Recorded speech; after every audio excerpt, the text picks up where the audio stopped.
সাক্ষাৎ দেওয়া লাগে, সাক্ষাৎ পাতো মিয়া।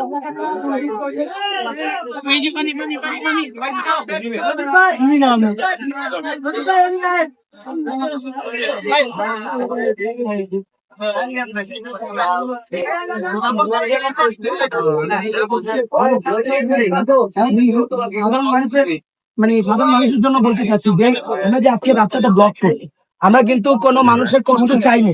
আমরা আমরা কোনো গ্যাঞ্জাম টেনে কোনো কিছু না।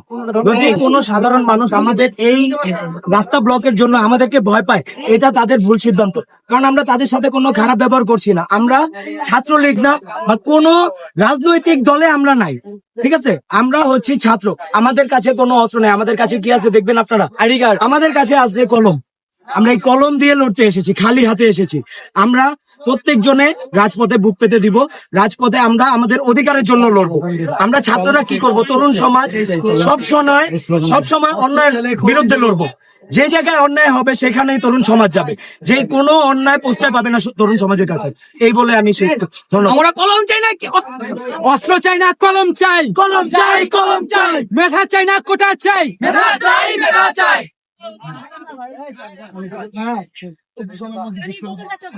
আমাদের ভাইরা ইতোপূর্বে তাদের অবস্থান পরিষ্কার করে ফেলেছে, তাই আমাকে আর নতুন করে আমার অবস্থান স্পষ্ট করার প্রয়োজন আছে বলে আমি মনে করি না। তদুপরি দুইটা কথা বলতে চাই, আমরা কোটার বিপক্ষে না, আমরাও চাই যথাপযুক্ত মুক্তিযোদ্ধাদের মূল্যায়ন করা হোক। 56% কোটা কি মগের মূল্য? আমরা কোটার সংস্কার চাই। দ্বিতীয়ত, আপনারা দেখেছেন রংপুরে আমার ভাইরা বুক পেতে দিছে, গুলি খাইছে।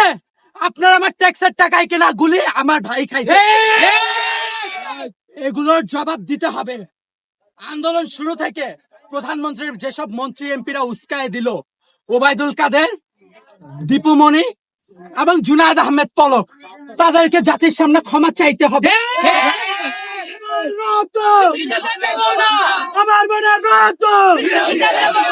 ছাত্রলীগকে কেন লেলিয়ে দেওয়া হলো এর বিচার করতে হবে।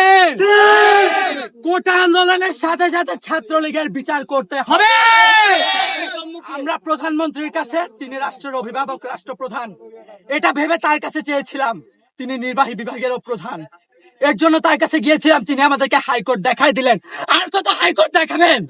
আমরাই হাইকোর্ট দেখবো। এবার আপনারা পড়াশোনা করেন, সংবিধান ভালো করে পড়েন। এই দায়িত্ব নির্বাহী বিভাগের। পুলিশকে লেলিয়ে দিবেন না। পুলিশ রাষ্ট্রযন্ত্র, আমরা রাষ্ট্রযন্ত্রের বিরুদ্ধে যেতে চাই না। আপনাদেরকে পরিষ্কার করতে চাই আরেকটা কথা, আমার মা বাবা অভিভাবকদের প্রতি, আমাদেরকে শিয়াল শকুন হায়নাদের কাছে বিলিয়ে দেবেন না, ছেড়ে দিবেন না। আপনারাও নামেন, আপনাদের ছেলে মেয়েদেরকে যেন কোনো হায়না শিয়াল শকুন যেন হাত লাগাতেন না।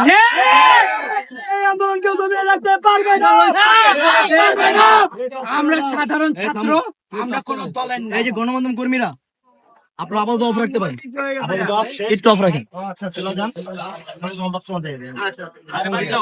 আমরা যখন এই যে মাইকটা ধরে